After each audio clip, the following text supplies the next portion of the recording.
everyone, my name is Iman, and on behalf of the co-authors Hussein, Muhammad, Ali, and Marwan, I will be presenting our work entitled Refactoring Practices in the Context of Modern Code Review, an industrial case study at Xerox.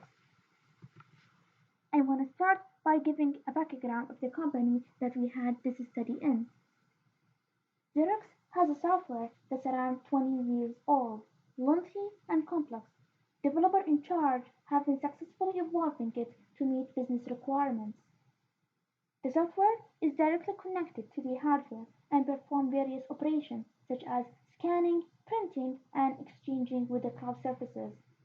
The company has a research and development division that uses a collaborative code review framework, and the company provides secure and reliable functionality to the end users. In Xerox, the review process is as follows. Once developers have the review request, once it's open, there is someone who would be assigned to review the code. And if there is any revision requested, they keep revising it all the way to when the change is approved.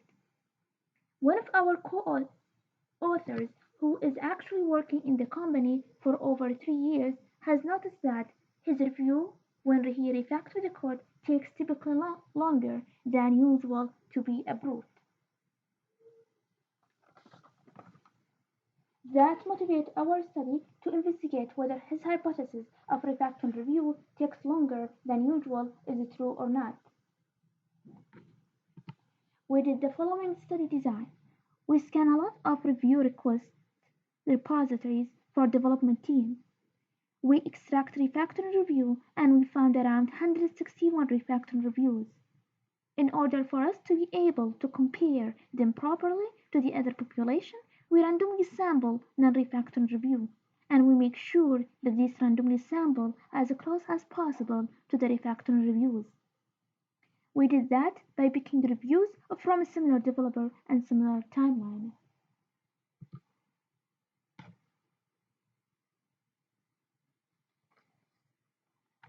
We did realize that refactoring review takes longer to be completed, and the difference is found to be significant. It's true that refactoring review takes longer than non-refactoring review. We did one extra step to explore whether the discussion that takes place between the author of the review and the reviewer would also be longer between the refactoring review or not. Indeed, we found also that refactoring review triggers longer discussion between the code author and the reviewers before they reach consensus. And these two examples motivate our research goal. We designed this study to understand exactly what are the challenges that reviewers face when they are reviewing refactoring code, why reviewers and the authors take longer to reach consensus when it comes to reviewing refactoring code. The survey consisted of 11 questions that are divided into two parts. The first part of the survey includes demographic questions about the participant. The industrial experience of the respondents ranged from 1 to 35 years. The refactoring experience ranged from 1 to 30 years, and their experience in code review ranged from 1 to 25 years. In the second part of the survey, we ask about the motivation behind refactoring, the documentation of the refactoring changes, the challenges faced when reviewing refactoring, the verification of the refactoring changes, and finally, the implications of refactoring in code quality. For the first RQ, this figure shows developer intention when they refactor their code. The code small and backfix categories had the highest number of responses. The category functional was the third popular category for refactoring related commits, followed by internal and external quality attributes. However, we observed there was no dominant category. As for the second RQ, when we ask what information do you explicitly provide when documenting refactoring, 91% of developers indicated that they explicitly mention the motivation behind the application of refactoring, such as improving readability and eliminating code small. However, 34% of developers indicated their refactoring strategy by stating explicitly the type of refactoring operations they perform in the submitted code changes description, such as move a class.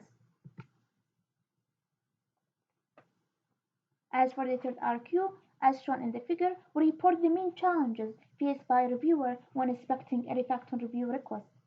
The majority of developers were concerned about avoiding the introduction of regression and system functionality. 58% revealed the need to investigate the impact of refactoring inequality. A moderate subset of developers were concerned about understanding the motivation for refactoring changes, whereas 41% were concerned about having inadequate documentation about refactoring. 37% found that reviewing refactoring changes in a timely manner is difficult, whereas 25% mentioned that the challenge is centered around understanding how refactoring changes were implemented. For the fourth RQ, developer reported the mechanism to verify the application of refactoring.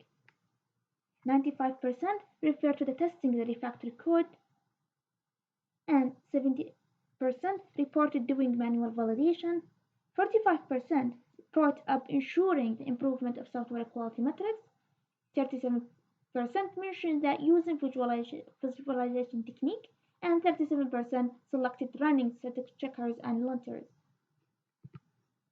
As for the final RQ, as can be seen here, all participants reported that the code becomes more readable and understandable after the application of refactoring. 50% indicated that it becomes easier to pass the Sonar Cube quality gate, and 45% stated that expectation that the refactored code should reduce the code proneness to bug. Our main observation from developer responses is how the review process for refactoring is being hindered by the lack of documentation.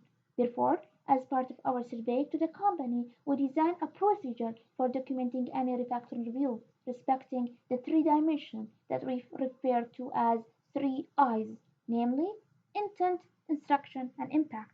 For intent, developers should state the motivation behind refactoring. For instruction, developers should report all refactoring operation applied.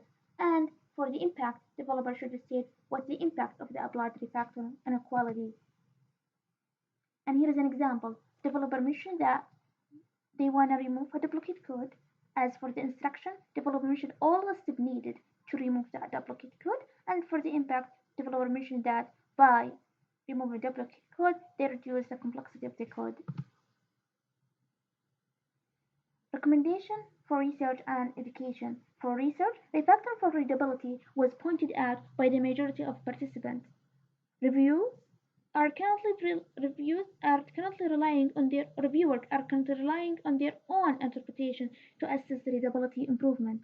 So there is a need for refactoring our code readability metrics that specifically evaluate the code elements that were impacted by refactoring. Such metrics help in contextualizing the measurement to fulfill developer intention.